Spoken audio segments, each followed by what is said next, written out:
하나님의 은혜가 오늘도 여러분 삶 가운데 가득하시기를 주의 이름으로 축원을 드립니다. 네. 자, 오늘 말씀은 우리가 지금 이 이전에 함께 계속 나누었던 말씀들에 계속해서 연결되는 점입니다. 특별히 제자도에 대해서 이야기하고 있는 큰 그림과 다를 것이 없습니다만, 그러나 이 내용 18장 1절부터 8절까지의 내용은 바로 18장 바로 직전에 있는 17장 20절부터 37절까지의 마지막 때에 대한 이야기와 직결되어 있습니다.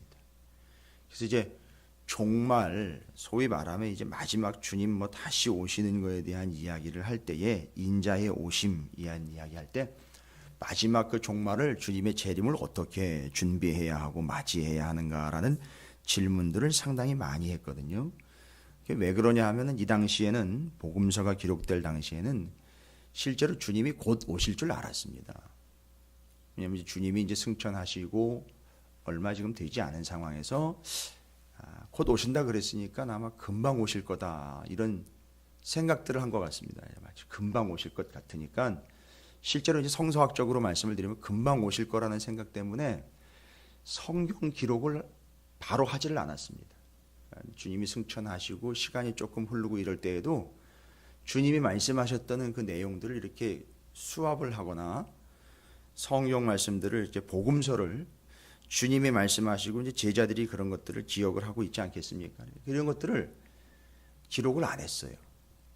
왜냐하면 금방 오실 것 같으니까. 그런데 이게 조금씩 시간이 좀 지나고 흐르다 보니까 오시는 건 오시는 거겠지만 그 사이에 그 중간에 주님이 이미 말씀하신 바와 분명하게 말씀하신 복음의 내용들이라든지 그 행적들을 이거 그냥 하다가 다 까먹겠다 해서 이제 정리를 하기 시작을 합니다. 그렇게 해서 신약 성경이 정리가 되기 시작을 합니다. 말씀으로 기록이 되기 시작을 합니다. 자, 그러다 보니까 이제 주님의 오심에 대한 관심사가 높아지는 거죠.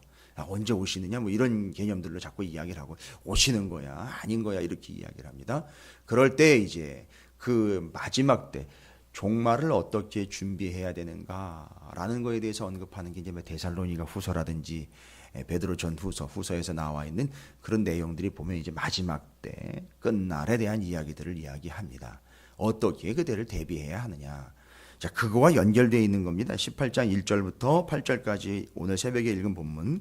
그러나 바로 그 앞선 17장 20절부터 37절까지가 우리 이미 살펴보신 바대로 이미 하나님의 나라가 너희에게 임했다. 그리고 그 나라에 들어가서 거기서 밖으로 나가지 말고 주님 오실 때까지 끝까지 거기서 한 발자국도 밖으로 내딛지 말고 들 사람 되지 말고 주님 오실 때까지 그렇게 끝까지 주님의 임재 통치를 받으면서 성령의 감동을 받아 살아가라. 이게 핵심 내용이거든요. 성령의 감동이라는 게 추가가 된 것처럼 보이는데 왜냐하면 누가는 성령에 대해서 다른 사람들보다도 독특하게 더 많이 강조를 해요. 사도행전에서도 맞죠. 그래서 성령 임재를 또한 이야기한. 그래서 주의 통치, 성령의 감동을 받아 주님 오실 때까지 살아가라. 그거와 이제 연결되는 겁니다. 그러면 마지막 때를 살아가는 마지막 때까지 우리는 어떤 자세로 마지막 때에는 어떤 자세로 주님의 다시 오심을 맞이해야 하는가 이걸 18장 1절에서 이렇게 얘기를 합니다. 예수께서 그들에게 항상 기도하고 낙심하지 말아야 할 것을 비유로 말씀하여 이르시되라고 나와 있죠. 그래서 여기 항상이라는 말은요. 그러니까 우리가 늘상이라는 표현과는 조금 차별을 좀 두셔야 됩니다. 늘상이라는 표현 말고요. 이거는 말 좀 바꿀 수 있어요. 어제 우리가 오후 예배 때도 그 끝까지라는 표현을 썼습니다. 마지막 때까지. 요거는 바로 이렇게 바꾸셔도 될 것 같아요. 끝까지. 예수께서 그들에게 끝까지 기도하고 낙심하지 말아야 할 것을 비유로 말씀하여 이르시되. 그러니까 그 끝까지라고 만약에 설명을 하게 되면 두 가지로 해석이 되겠죠. 끝까지. 언제죠? 기도가 응답될 때까지. 그런데 지금 본문의 의미로 보면 17장과 18장의 종말에 대한 이야기, 주님 다시 오실 때까지로 이야기하면 만약에 끝까지를 해석을 하면 주님 오실 때까지라. 그래서 이건 이렇게 해석이 되죠. 예수께서 그들에게 끝까지 기도하고 낙심하지 말아야 할 것을 비유로 말씀하여 이르시되 바로 그 끝까지가 주님이 다시 오실 때까지. 물론 지금은 주님이 직접 말씀하고 계시는 상황입니다. 그러나 그 기도는 언제까지 계속되어야 되느냐면 주님이 다시 오실 때까지. 그러니까 그때도 지금도 앞으로도 또 주님 오실 때까지도 끝까지 계속되어야 할 것은 바로 기도라라는 걸 이야기합니다. 그리고 또한 뒤에 추가가 되죠. 낙심하지 말아야 할 것을. 여러분, 기도는 곧 낙심의 반대라고 보면 됩니다. 기도는 곧 낙심의 반대로 보시면 됩니다. 그냥 표현을 좀 쉽게 해드리는 겁니다. 낙심하지 말아야 할 것. 이게 바로 기도의 의미입니다. 그래서 이것을 말씀하시려고 하는 본질을, 핵심을 먼저 말씀을 해 놓으시고 그 다음에 기도에 대해서 이야기를 합니다. 그러니까 대원칙 큰 그림은 틀은 세워졌죠. 기도는요, 주님 오실 때까지, 앞선 본문에서 주님 다시 오실 때까지 주의 통치, 성령의 감동, 그 나라 들어가면 나오지 말고 주님이 오셔서 그 나라가 이 땅 가운데 완전 최종적으로 임할 때까지. 그래서 여러분, 이제 이미 우리는 그 나라에 들어와 있잖아요. 근데 이 구조가 어떤 구조냐면, 이미 우리는 그 나라에 들어와 있는데 그 완벽하고 완전한 최종적인 하나님의 나라가, 이 우리가 들어와 있는 이 나라가 이쪽으로 들어가는 게 아니라 그 나라가 우리에게 오는 겁니다. 이 덮치는 거예요. 그래서 이 시간이, 우리는 일반적으로는 이렇게 시간이 흘러가서 그 귀착점으로 우리가 가는 것처럼 보이는데, 본문이 말하고 있는, 성경이 말하고 있는 최종적인 마지막 때는 그 하나님의 최종적인 나라, 요한계시록에도 나와 있죠. 새 예루살렘 성이 하늘로부터 우리에게 내려오고 그 시간이 우리에게 덮치고 닥치고 오는 겁니다. 참 놀라운 것이죠. 그러니까 우리가 지금 생각하고 있는 시간이 흘러간다라는 개념하고는 차이가 있습니다. 틀린 건 아닌데 우리는 그렇게 이 세상을 살아가고 있지만 마지막 때에 하나님의 나라는 그렇게 완성이 되는 겁니다. 이렇게 다 덮어버리는 겁니다. 자, 그때까지 우리는 낙심하지 말고 기도해야 한다라는 걸 이야기하는 겁니다. 그래서 종말을 어떻게 준비해야 되냐? 우리는 끝까지 어떤 자세를 고수를 해야 되느냐? 앞에 17장 뒷부분에 나와 있는 그 두 가지와 18장이 이야기하고 있는 바로 그 기도에 대한 것. 이건 끈질긴 기도라기보다는 낙심하지 않는 기도입니다. 그래서 기도하는 자들은 낙심할 새가 없다. 뭐 그렇게 해석을 하면 될 것 같아요. 낙심할 새에 기도한다. 낙심할 새가 없는 거예요. 그래서 기도에 대해서 분명하고 명확하게 종말론적으로 이야기를 하고 있어요. 왜 그러냐면 18장 8절에 그렇게 얘기를 하시거든요.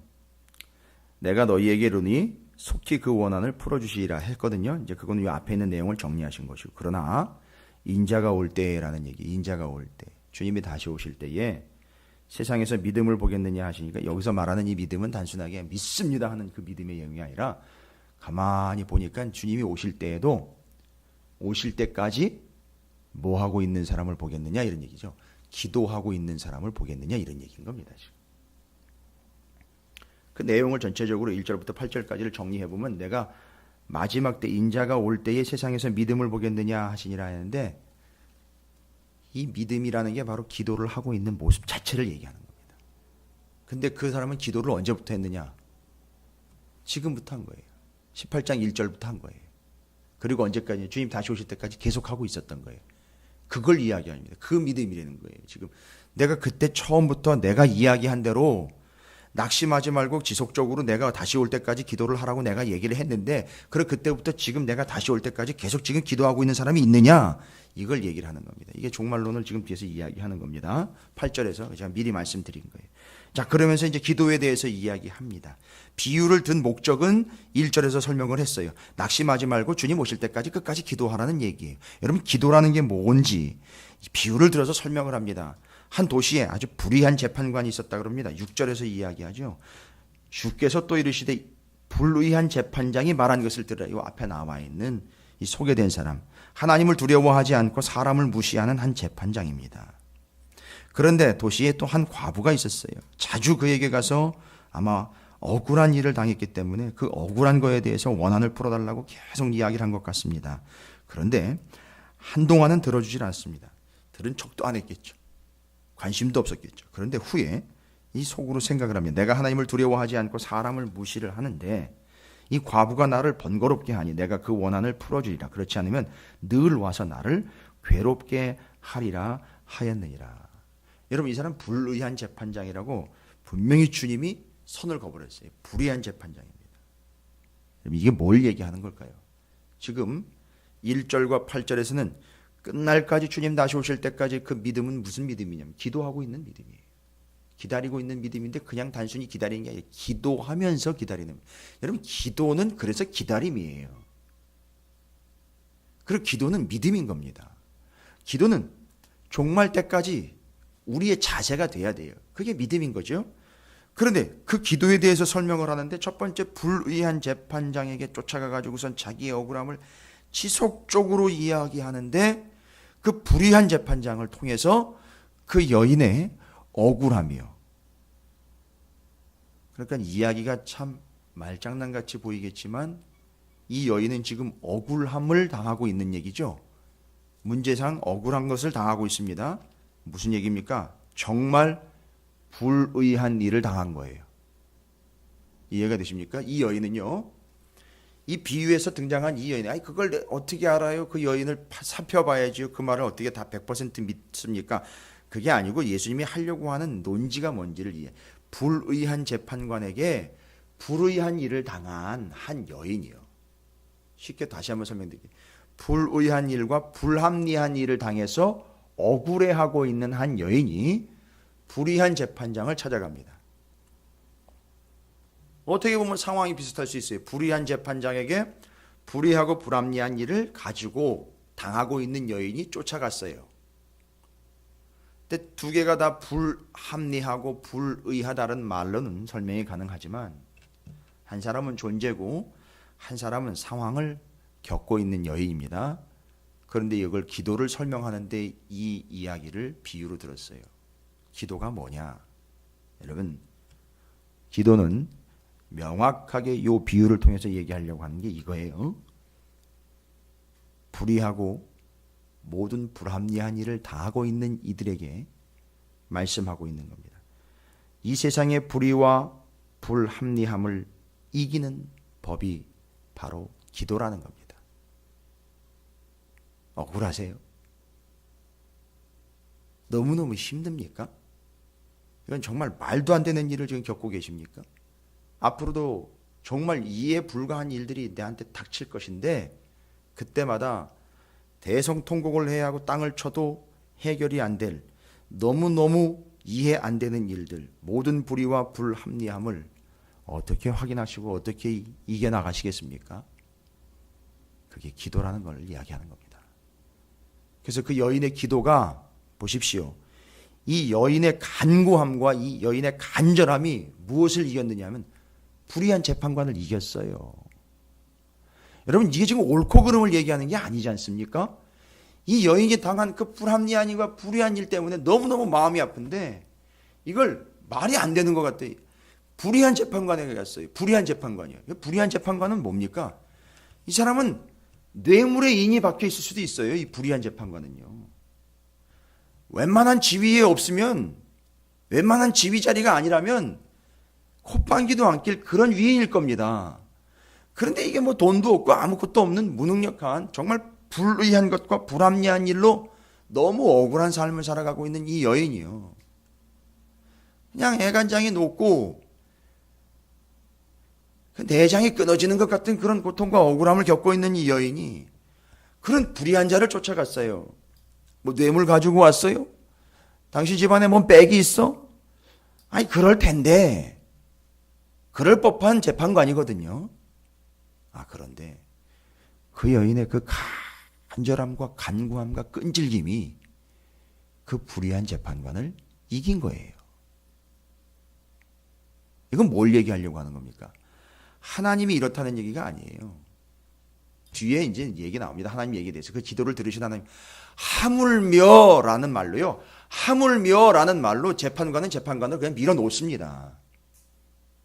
하물며라는 말은 야, 하다못해 불의한 재판관도 그런데 이런 얘기예요. 불의한 재판관도 그런데 나는 이라는 거예요. 나는 하나님은 다르다는 거죠. 그걸 얘기를 합니다. 그런데 어쨌든 기도에 대해서 정리를 해야죠. 여러분, 이건 참 우리에게 힘과 위로일 뿐만 아니라 종말 때까지 버틸 수 있는 힘을 주는 말씀이에요. 불의함을 이기는 간구함이야. 기도는 우리의 모든 불합리함과 불의함을 이기는 하나님이 우리에게 허락하신 귀중한 방법입니다. 그래서 기도는 여러분이 겪게 될 불합리함과 불의함을 이기는 방법입니다. 그러니까 이 기도를 주님 오실 때까지 낙심하지 말고 지속적으로 계속해야 할 이유에 대해서 말씀하고 있는 겁니다. 이 불합리함과 불의함을 이기는 것에 대해서 이미 전도서에서도 한번 얘기 드렸어요. 이 세상이 왜 불합리하고 불의한지 아시죠? 헛된 것에 집중이 되어 있기 때문에 그래요. 그러니까 그걸 이기는 방법을 전도서에서는 제가 한번 이렇게 얘기 드렸어요. 이 땅의 헛된 것에 주목하지 말고 영원한 것을 붙잡아라. 근데 이 헛된 것을 붙잡지 않고 영원한 것을 붙잡는 사람들이 결국은 기도를 해요. 언제까지 기도합니까? 헛된 것에만 머물러 있는 사람들은 그렇게 얘기를 해요. 헛된 것에만 머물러 있는 사람들은 응답 받을 때까지. 너무 아쉽습니다. 그러면 문제가 해결되면 기도를 안 할 겁니까? 이제 영원한 것에 집중하는 사람은 그걸 초월합니다. 언제까지? 주님이 다시 오실 때까지. 그게 완성이잖아요. 기도가 응답될 때까지라고, 자기 문제가 해결될 때까지 뭐 이런 개념에 아주 초보적인 수준이 아닙니다. 이 초등학문의 수준이 아니에요. 젖먹이 수준이 아니고 주님이 다시 오셔서 그것이 완벽하게 말씀이 완성될 때까지 우리는 기도한다는 거죠. 그게 결국 무엇을 이기느냐? 이 땅의 모든 불의함과 불합리함을 이긴다는 겁니다. 이렇게 기가 막히게 연결이 됩니다. 두 번째, 기도에 대해서 7절에 보시면은요, 제가 말씀을 드린 이 불의함과 불합리함을 이기는 이 기도라는 이 6절의 말씀을 통해서 그 불의한 재판장을 그 간구함이 이겼어요. 두 번째는요, 7절에 보니까 이렇게 얘기합니다. 하물며 나는 그런 재판관이 아니야. 나는, 하나님이 얘기하십니다. 나는 그런 재판관이 아니고 하나님께서 그 밤낮 부르짖는 택하신 자들의 원한을 풀어주지 아니하시겠느냐. 제가 주목한 것은요, 밤낮 부르짖는 택하신 자들이라는 겁니다. 밤낮 부르짖는 택하신 자들이에요. 저는 여기서 너무 큰 은혜를 받았어요. 밤낮 부르짖는 택하신 자들이. 두 가지로 해석이 가능하겠죠. 주님이 택하신 자들은 밤낮 없이 부르짖을 수밖에 없겠죠. 그런데 또 한편으로 해석을 하면요, 부르짖으라고 택한 자신이죠. 여러분, 기도는요, 기본적으로 부르짖음이 되어야 되겠지만 기도는요, 우리가 시간을 내서 우리가 계획해서 하는 것이 아니라 기도는 하나님이 택하신 바입니다. 기도하라고 택하신 거예요. 그리고 우리는 기도자로 택함을 받은 자랍니다. 여기 지금 부르짖는 택하신 자들이에요. 아주 여러 가지가 담겨 있어요. 막 부르짖는 가운데 우리를 택하실 수 있다는 얘기고요. 막 부르짖으라고 우리를 택하신 거일 수 있어요. 택함을 받았다면은요, 부르짖어야 되는 거. 부르짖고 있는 사람을 보면 좀 뭐가 문제가 있구나, 이 얘기가 아니잖아요. 저가 뭐 문제 있구나, 이게 아니라 막 부르짖고 있으면 아, 하나님이 택하신 존재로구나, 이렇게 가자는 얘기죠. 그래서 밤낮 부르짖는 택하신 자들이다. 여러분, 우리는 택함을 받은 자들 아니겠습니까? 제가 여기서 왜 택함 받으리만 이야기가 나오느냐면, 택함 받았다, 청함 받았다, 초청 받았다, 부르심을 받았다, 보내심을 받았다, 죄다 관계를 이야기하는데 바로 주님과의 관계에서 부름 받았다, 초청 받았다, 청함 받았다, 보냄 받았다, 이게 다 얘기인데 여기는 택함 받았다는 거죠. 뭐와 관계? 기도와 관계에 대해서요. 진짜 제자는요, 큰 그림으로 이제 좀 얘기해요. 진짜 제자는 어쨌든 기도하는 사람이겠죠. 맞습니다. 근데 그것을 제자로 택함을 받은 줄 알았는데 이거는 기도와 직결을 해서 설명을 하셔요. 그래서 제자는 곧 기도하는 자라는 결론이 나오게 되는 겁니다.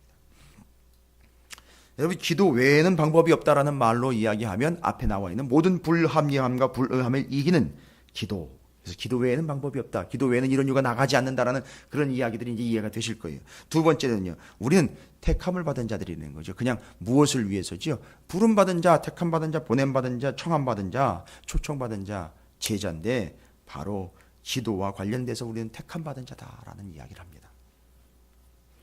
끝으로 8절을 여러분께 이미 말씀을 드렸지만 내가 너희에게 이르노니 속히 그 원한을 풀어주시리라. 그러나 아니 중요한 건 요걸 얘기하려고. 그러나 내가 인자가 다시 올 때에 세상에서 그때까지도 지속적으로 기도하고 있는 자들을 보겠느냐, 그런 믿음을 볼 수 있을까라고 이야기하는 거예요. 그럼 여러분, 기도하는 목적이 뭘까요? 문제 해결을 위한 목적이 아니라 오직 다시 오실 주님에게만 집중되어 있고, 이 사람은 주님이 다시 오실 때까지 그 주님과의 관계를 위해서 기도를 하고 있었다라는 얘기죠. 그래서 이 기도는 인자가 올 때, 바로 그때까지 우리의 종말을 어떻게 맞이할 것인가, 종말을 어떻게 보낼 것인가, 그 종말 때까지 우리는 어떤 태도로 일관되어야 하는가, 지속적으로 그때까지 기도하는 것이다. 그래서 이제 전체 1장 1절부터 8절까지를 정리하면 기도는 믿음이다라는 걸로 결론이 지어지게 됩니다. 여러분, 오늘 제가 기도에 대해서 예수님은 비유의 목적을 그렇게 얘기하셨죠. 항상 기도하고 낙심하지 말아야 할 것을 말씀하시려고 이 비유를 들었습니다. 그래서 이 비유를 통해서 우리는 세 가지 깨달았습니다. 모든 이 땅의 불합리함과 불의함, 일어나고 있는 이유는 제가 말씀드렸죠. 헛된 것에 집중하고 있기 때문에 영원한 것을 붙잡고 가는 이들에게는 불합리함이, 불의함이 닥칠 수밖에 없습니다. 자, 우리는 영원한 것을 소망하며 살아가며 관심두되, 그 영원한 것을 소망하며 관심두며 살아가는 그들은 이 땅에서 무엇을 실제로 하느냐? 기도합니다. 그 기도를 택함 받은 자라는 겁니다. 이렇게 얘기 드릴게요. 기도하라고 택함 받았다라고 보시면 되겠어요. 언제까지요? 주님 오실 때까지입니다. 17장 뒷부분과 정확하게 연결이 됩니다. 종말의 때, 그때까지, 주님 오실 때까지 우리는 어떤 자세를 취해야 하는가? 믿음입니다. 기도라고 이야기하죠. 믿음은 곧 기도입니다. 기도는 곧 믿음입니다. 여러분, 이것이 오늘 기도에 대한 말씀입니다. 지금 저도 다른 얘기 드릴 수가 없고 28장 1절부터 8절까지에 말씀하고 있는 이런 기도가 여러분의 기도가 되시기를, 또 이렇게 기도하는 여러분 바로 택하신 자들이 되시기를 주님의 이름으로 축원을 드립니다. 모든 불의함과 불합리함 기도로 이겨내시기 바랍니다. 기도는 무기가 아니에요. 기도는 원칙입니다. 그렇게 해서 모든 불의함과 불합리함을 극복하고 넘고 이겨내게 될 줄로 믿습니다. 그래서 오늘 우리도 실제로 이 시간에 기도합니다. 믿음으로 그렇게 기도하시길 바랍니다.